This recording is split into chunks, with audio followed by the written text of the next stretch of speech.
ప్రజలకు GST, solid good and services tax గురించి సరళమైన అవగాహన కల్పించడమే లక్ష్యం. ఈ కార్యక్రమం ద్వారా జీఎస్టీ ద్వారా లభించే ప్రయోజనాలు, పన్ను విధానం, సులభత, వ్యాపారులకు వచ్చే ఆదాయ వ్యత్యాసాలు మరియు ప్రభుత్వం అందించే సౌకర్యాలపై స్పష్టమైన సమాచారం ఇవ్వబడుతూ ఉంటుంది.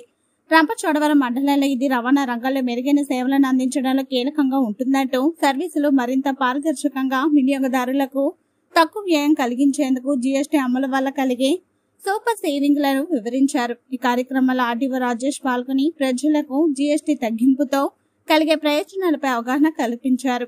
స్థానిక షోరూం డీలర్లు సంయుక్తంగా మోటార్ సైకిళ్లు, కార్లతో బైక్ అండ్ కార్ ర్యాలీ నిర్వహించారు. వాహనాలపై భారీగా జీఎస్టీ తగ్గడం వినియోగదారులకు అనుకూలంగా ఉందని, దీనివల్ల వాహనాల ధరలు మరింత అందుబాటులోకి వస్తాయని అంటూ అధికారులు తెలిపారు. ప్రజలు స్వచ్ఛందంగా పాల్గొని జీఎస్టీ విధానంపై అవగాహన పెంపొందించుకున్నారు. ఈ కార్యక్రమంలో షోరూం డీలర్స్ యువత భారీ ఎత్తున పాల్గొన్నారు. ఆటో యూనియన్ నుంచి కూడా స్వచ్ఛందంగా కొంతమంది వాళ్ళ వెహికల్స్ తోటి కూడా ఈ ర్యాలీలో పార్టిసిపేట్ చేశారు. ముఖ్యంగా ఈ super GST, super savings program ని మనం పబ్లిసైజ్ చేయడానికి ఒక ముఖ్య ఉద్దేశం ఏంటంటే, వెహికల్స్ రేట్లు అన్ని కూడా ఈ జీఎస్టీ తగ్గింపు వల్ల వెహికల్స్ రేటే కాకుండా ఈ ఇన్సూరెన్స్, వెహికల్ ఇన్సూరెన్స్ కానీ అన్ని కూడా తగ్గినాయి.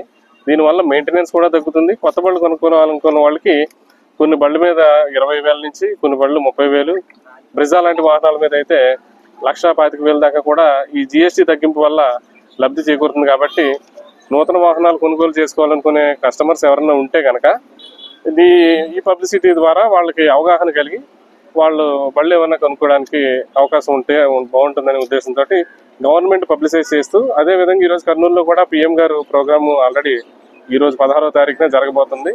అది కూడా ఇదే ప్రోగ్రాము మా ట్రాన్స్పోర్ట్ డిపార్ట్మెంట్ తరఫున వెహికల్ సంబంధించింది కాబట్టి వెహికల్ షోరూమ్స్ వాళ్ళతోటి, వెహికల్ డీలర్స్ తోటి ఈ కార్యక్రమం ఏర్పాటు చేయడం జరిగిందండి.